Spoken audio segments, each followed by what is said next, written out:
परमेश्वर के बड़े नाम की स्तुति हो। फिर से एक बार और प्रभात मनन में परमेश्वर की वचन से थोड़ा मनन करने के लिए परमेश्वर ने एक अवसर दिया है, इसलिए धन्यवाद करता हूँ।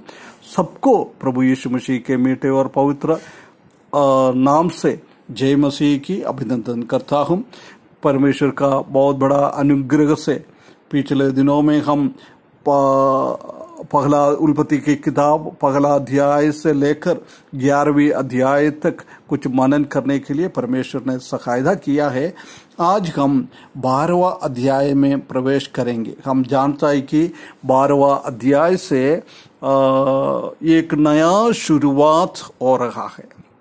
उत्पत्ति की किताब में अलग अलग शुरुआत हम देख सकता है, इधर भी एक नया शुरुआत हो रहा है। हम जानता है कि हम पूरा टाइम को अलग अलग युग में बांटा हुआ है। इधर हम देख सकता है कि प्रोमिस का युग बोलता है, वायदे का युग। इधर हम देख सकता है कि परमेश्वर की ओर से अब्राहम के बुलाए जाने का वर्णन इसी अध्याय से हम देख सकता है। पहला अध्याय से लेकर 11वीं अध्याय तक बहुत सारा पीरियड था, परंतु इधर हम देख सकता है कि एक व्यक्ति के बारे में वर्णन करने के लिए 12 अध्याय से लेकर 25 अध्याय तक 13 अध्याय यूज किया है। पूरा उत्पत्ति, पूरा इसी वर्णन, जल प्रलय, ये सब वर्णन करने के लिए 11 अध्याय यूज किया है, परंतु एक व्यक्ति के लिए 12-13 अध्याय यूज किया है। हम जानता है कि उसी के कारण अब्राहम का जीवन कितना महत्व जीवन है ना। अब्राहम को परमेश्वर ने इस्राएल लोगों को चुना हुआ वंश के रूप में फॉर्म करने के लिए पिछले दिनों में परमेश्वर ने ऐसी लोगों को लेके आकर इधर हम देख सकता है कि तेरह की बेटा अब्राहिम को हम इधर देख सकता है। इधर परमेश्वर का अनुग्रह और सब कुछ इब्राहिम के जीवन में हम देख सकता है। 12वां अध्याय उसका पहला पद में हम देख सकता है कि यहोवा ने अब्राहम से कहा, अपने देश और अपने कुटुंबियों और अपने पिता के घर को छोड़कर उस प्रदेश में चला जा जो मैं तुझे दिखाऊंगा। देख, इब्राहिम को परमेश्वर ने बुला रहा है अलग एक शुरुआत आरंभ करने के लिए, एक अलग से एक अवस्था में लोगों को लेके जाने के लिए वो अब्राहिम को वो बुला रहा है। अब्राहम को बुलाने के बाद क्या बोला है, अब्राहम से वो बातें किया। यहोवा ने अब्राहम से कहा, देख, अब्राहम यहोवा का आवाज सुन सकता है। कितना एक धन्य व्यक्ति है इब्राहिम, परमेश्वर का आवाज कितना अच्छी तरफ से सुन रहा है। आज भी हम देख सकता है कि डायरेक्ट परमेश्वर हमसे, इब्राहिम से, मूसा से बात किया, ऐसा नहीं बात कर रहा है, परंतु हमसे क्या कहना है सब कुछ परमेश्वर की वचन में, धर्मशास्त्र में हमारे लिए लिख के रखा हुआ है। ये परमेश्वर का वाणी है, परमेश्वर की बात है, उसी में हमको जाना है, वो हम सीखना है। जब परमेश्वर की वाणी हमारा कानों में हम सुन सकता है, उसी हिसाब से हम जा सकता है।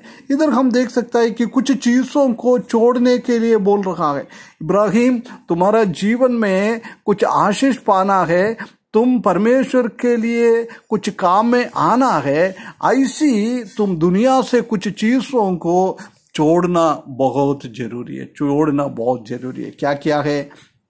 3 चीज को बोल रहा है।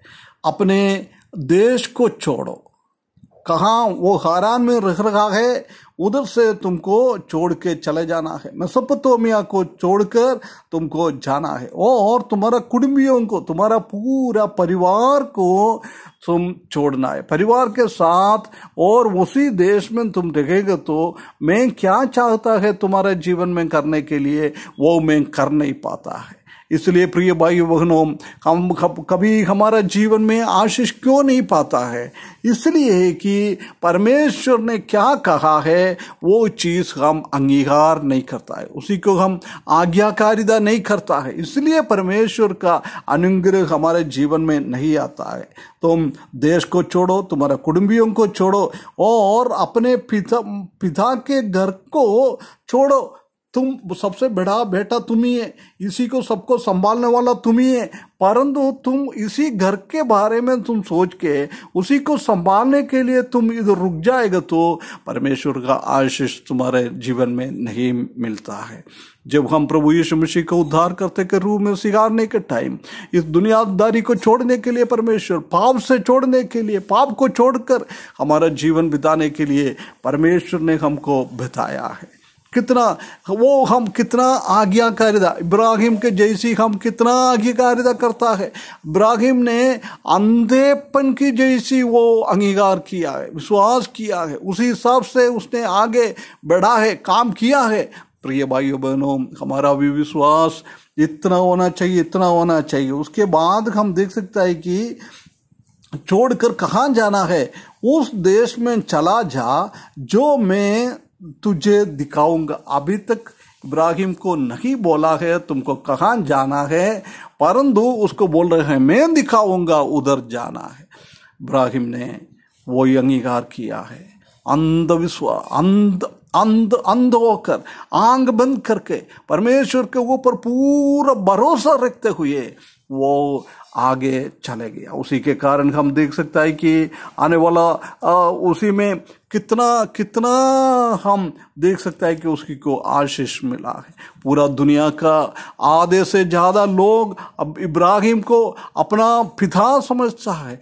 यहूदी लोग, मुस्लिम लोग, अरबी लोग और ईसाई लोग आत्मिक पिता के रूप में हम उसी को अंगीकार करता है। कितना एक धन्यवाद इब्राहिम के जीवन में आया, क्योंकि इब्राहिम ने परमेश्वर का बातों को पूरी तरफ से आंख बंद करके विश्वास करके उसी के ऊपर चला है। प्रिय भाइयों बहनों, ऐसी हमारे जीवन में भी मसीह की जीवन आगे बढ़ने के लिए, परमेश्वर की बातों को पूर्ण रीति से विश्वास करने के लिए इस वचन के द्वारा परमेश्वर हमको सहायता करे, उसको नाम की बड़ी महिमा हो।